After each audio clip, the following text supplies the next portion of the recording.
जिस कामना को लेकर आप लोग आए हैं, इस पंडाल में, टीवी के सामने, मोबाइल पर आप जो शिव महापुराण की कथा को श्रवण कर रहे हैं,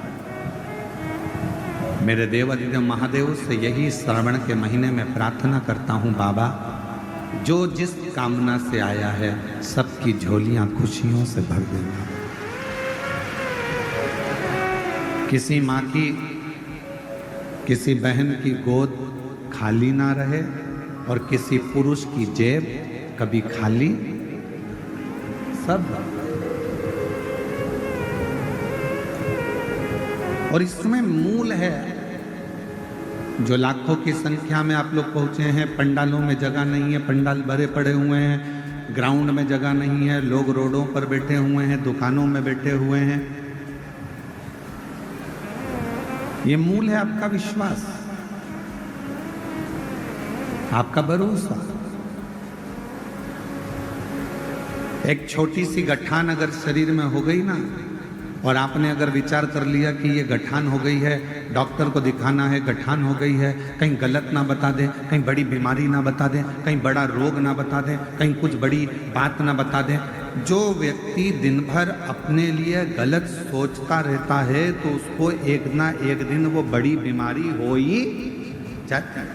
आपने अगर शरीर में गांठ आ गई, बीमारी आ गई, घुटने बेकार हो गए, फेफड़े बेकार हो गए, और आपने गलत नहीं सोचा कि मेरे को कुछ भी नहीं हुआ है, मेरा बाबा मेरे साथ है, कुबेर भंडारी बैठा है, रुद्राक्ष का पानी पीऊंगी, शिव जी पे चढ़ा जल पीऊंगी, बेलपत्र खाऊंगी, डॉक्टर से जांच कराऊंगी, डॉक्टर को दिखाने जाऊंगी, रायपुर चले जाऊंगी, भिलाई चले जाऊंगी, बड़े शहर चली जाऊंगी, वहां जाकर डॉक्टर से चेकअप करवाऊंगी, और ये मेरा विश्वास कहता है कि मुझे कुछ नहीं हो सकता। जब इतने भरोसे के साथ जाओगे तो तुम्हारी गठान भी गल जाएगी और तुम्हें कुछ होगा भी।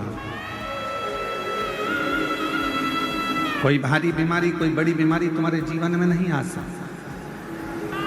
शिव महापुराण की कथा कहती है भगवान पर भरोसा कितना करना, तो शिव महापुराण की कथा कहती है खुद से ज्यादा, 1000 गुना स्वयं से ज्यादा भरोसा मेरे देव अधिदेव महादेव पर करना, तो तुम्हें जिंदगी में कभी करने नहीं, कभी करने नहीं।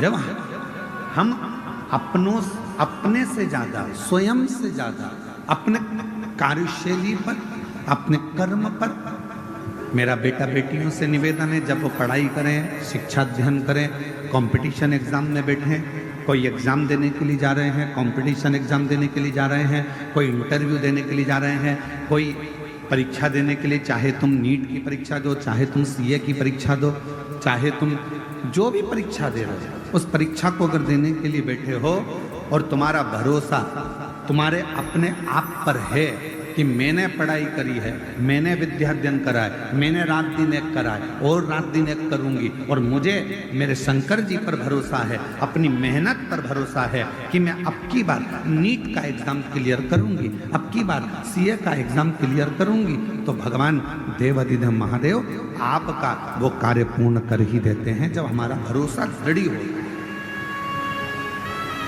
आप रात दिन पढ़ाई ना करें, विद्याध्ययन ही ना करें, और मालूम पड़े दूसरों के पास जाकर पूछें हमारी पत्रिका में बता दो कि हमारा ग्रह क्या बोल रहा है, मेरा हाथ देखकर बता दो क्या मैं नीट क्लियर कर लूँगी, क्या मेरा भाग्य देखकर बता दो क्या मैं सीए बन जाऊँगा, क्या मेरा भाग्य देखकर बता दो क्या मैं आईएएस ऑफिसर बन जाऊँगा।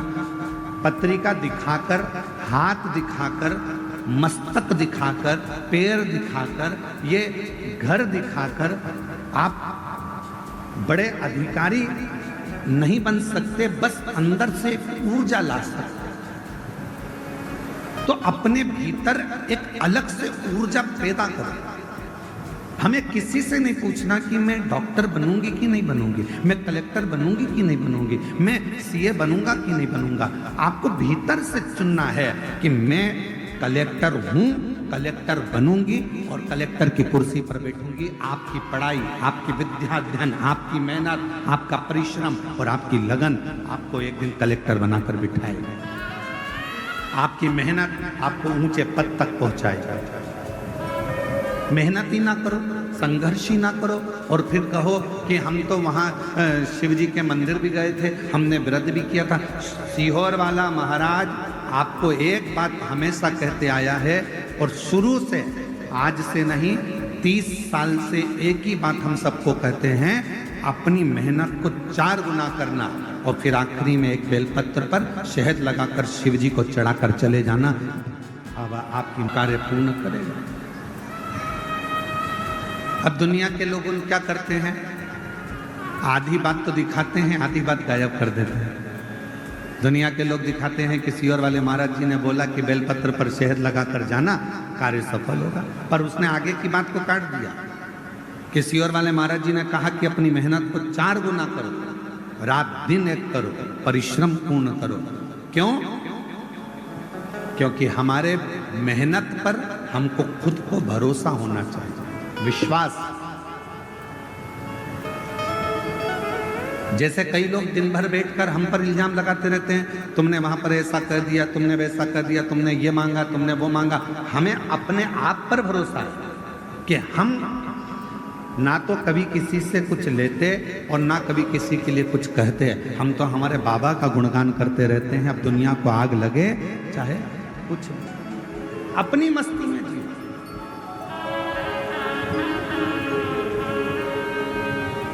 जो नहीं पढ़ता, जो विद्या अध्ययन नहीं करता, जो पढ़ाई नहीं करता, तो हम कुछ भी बोलेंगे ना, उसमें से वो गलती छाटे। पर दुनिया तो पढ़ती है ना, जो पढ़े लिखे हैं, विद्वान हैं, विद्वत जन है, वो तो पढ़ते हैं कि काली मिर्ची का वर्णन कहाँ लिखा है, बेलपत्र का वर्णन कहाँ लिखा है, शिवजी पर जल चढ़ाने का वर्णन कहाँ लिखा है, कहाँ पर भगवान शंकर की बेलपत्र की महत्वता है, कहाँ पर श्री शिवाय नमस्तुभ्यम की महत्वता है। ये पढ़ने वाला व्यक्ति तो पढ़ता होगा ना, विद्या अध्ययन करने वाला, कभी पढ़ने वाला तो ध्यान करता होगा। आप जितना जितना अपने आप पर भरोसा, अपने स्वयं पर करते, आपकी लड़ाई दुनिया नहीं लड़ेगी। आपकी लड़ाई अपने आप को लड़ना, अपनी मेहनत अपने आप को करना।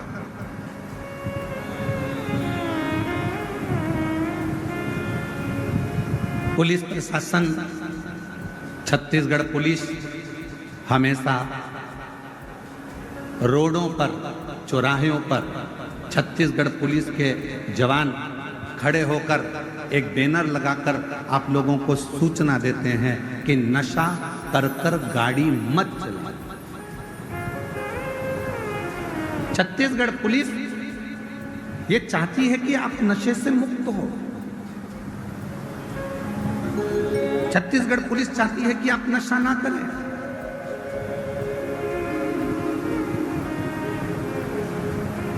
पुलिस का काम है आपको प्रेरणा देना, पुलिस का काम है आपको समझाना, पर आपके ऊपर निर्भर करता है कि आप उससे कितनी प्रेरणा ले रहे हैं, आप कितना ग्रहण कर रहे हैं। और केवल छत्तीसगढ़ पुलिस यही प्रेरणा नहीं दे रही है कि आप नशा करके गाड़ी ना चलाओ, वो तो ये भी कहती है कि हेलमेट लगाओ, सीट बेल्ट लगाओ। अब इसमें पुलिस वालों का कोई फायदा है क्या? फायदा किसका? हेलमेट लगाओगे, एक्सीडेंट हुआ तो ये भेजा तुम्हारा नहीं फूटेगा, इसमें फायदा तुम्हारा। सीट बेल्ट बांध कर बैठो, फायदा तुम्हारा।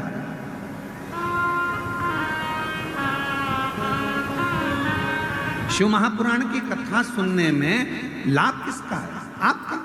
आपने अगर इस कथा में से कुछ सीख लिया कि शिव जी पर जल ऐसे चढ़ाना है, शिव जी पर दुर्वा ऐसे चढ़ाना है, शंकर जी पर ऐसे भगवान की भक्ति करना है, दक्षिण में खड़े होकर उत्तर की ओर मुख में जल चढ़ाना है, शंकर भगवान को कनेर का पुष्प रोली और हल्दी मिलाकर चढ़ाना है, अगर आपने तरीका सीख लिया, जैसे पुलिस कह रही है कि नशा कर कर गाड़ी मत चलाओ, उसी तरह शिव महापुराण भी तो कहती है कि अपने धन का नशा कर कर, अपनी सुंदरता का नशा कर कर, अपने ज्ञान का नशा कर कर आप बहुत लंबे चल नहीं सकते, एक्सीडेंट हो जाएगा। इसलिए इस अभिमत्ता के नशे को दूर करिए। आप इस अभिमत्ता के नशे को दूर करने का प्रयास करिए। स्वयं को सुधारिए, स्वयं। गायत्री परिवार वाले हमेशा कहते हैं हम सुधरेंगे जम के बोलो, हम सुधरेंगे, युग सुधरेगा, हम बदलेंगे। कितनी सुंदर बात गायत्री परिवार वाले कहते हैं कि हम बदलेंगे तो युग बदलेगा। पर आज का जमाना उल्टा है, सास बहू को बदलने में लगी और खुद नहीं बदल रही। आज का जमाना उल्टा है, बहू सास को बदलने में लगी है, खुद नहीं बदल रही।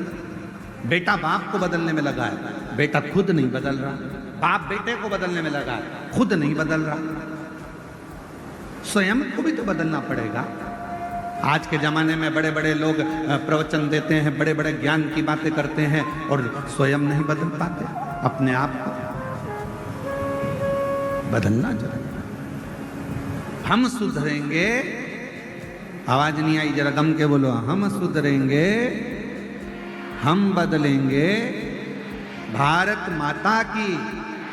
तो ये हमारे जीवन का गायत्री परिवार वाले एक बात कहते हैं कि हमें सुधरना, हमें बदलना, और हम दुनिया को बदलने जा रहे हैं, खुद को नहीं बदल पा रहे।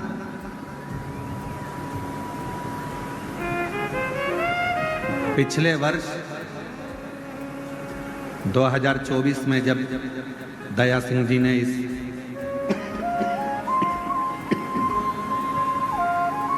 जयंती स्टेडियम में शिव महापुराण की कथा करवाई थी दया सिंह जी, कई लोगों ने यहाँ से मदिरा छोड़ी थी, कई लोगों ने मांसाहार छोड़ा था।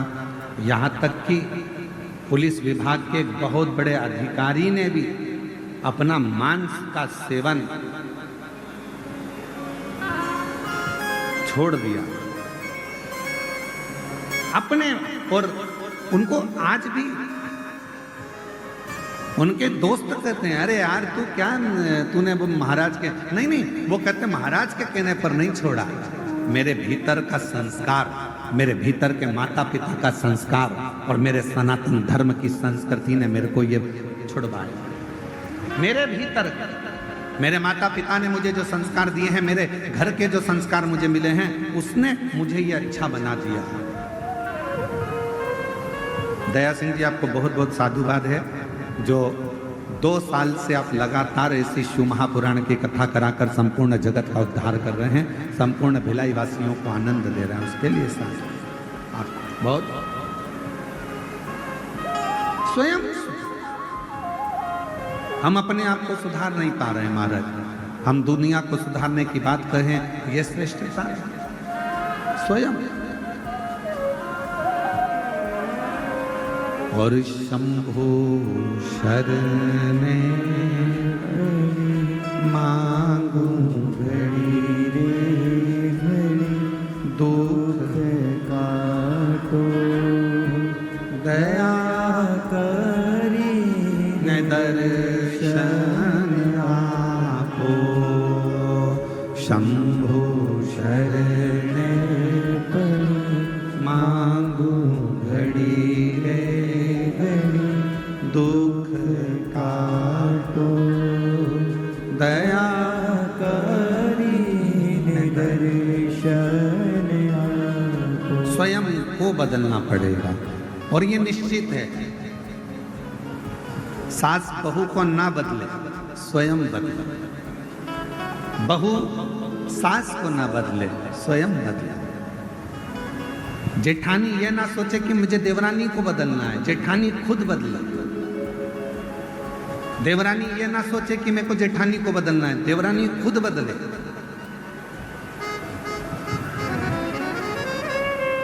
एक सही वक्ता का मतलब क्या होता है? क्या कहते हैं?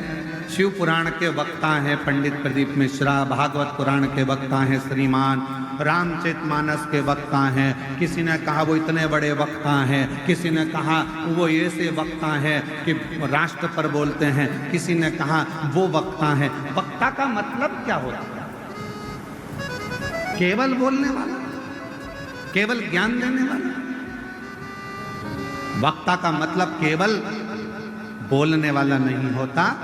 वक्ता का मतलब ये होता है कि जब कोई वक्ता अपनी व्यासपीठ से बोलने के लिए बैठे और जितने लोग उसको सुनने के लिए आए, उनका वक्त बदल जाए तो समझ लेना कि वक्त आ गया।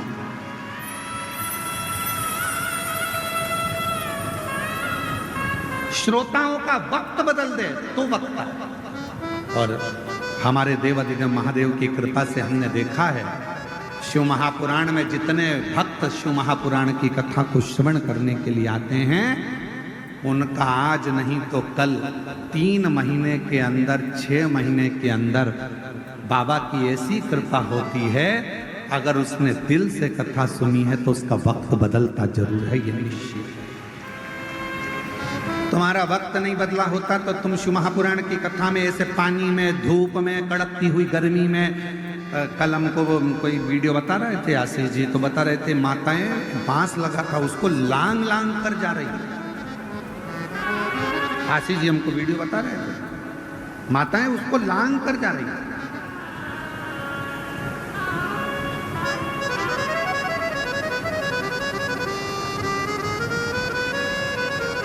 ऐसे और वीडियो शायद यहाँ के यूट्यूबरों का, सोशल मीडिया वालों का, वो बता रहे थे कल कि माता लांग कर जा रही हैं।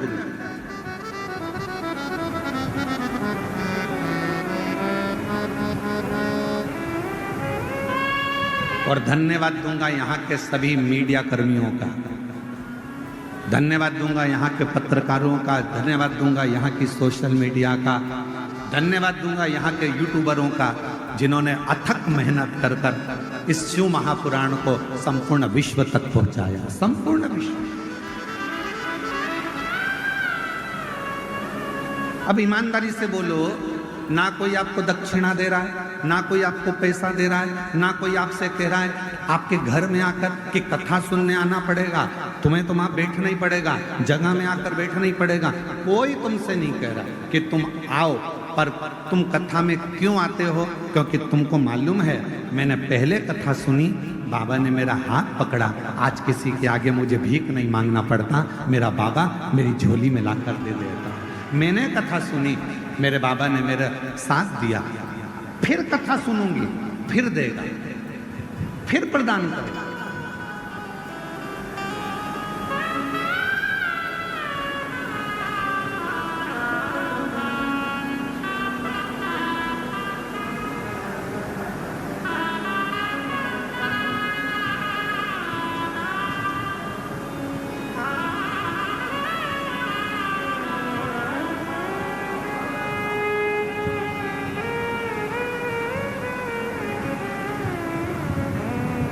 मेरा बाबा फिर देगा, मेरा बाबा फिर देगा। और जो जैसी भावना लाया वो वैसा ही फल पाया, जो जैसी भावना लाया वो वैसा ही फल पाया। नहीं खाली उसे लौटाया वो मन ही मन हर्षाया। नहीं खाली उसे लौटाया वो मन ही मन हर्षाया। और कर दिया माद काशी वाले, लुटा दिया भंडार काशी वाले, कर दिया माला माल काशी वाले, लुटा दिया भंडार।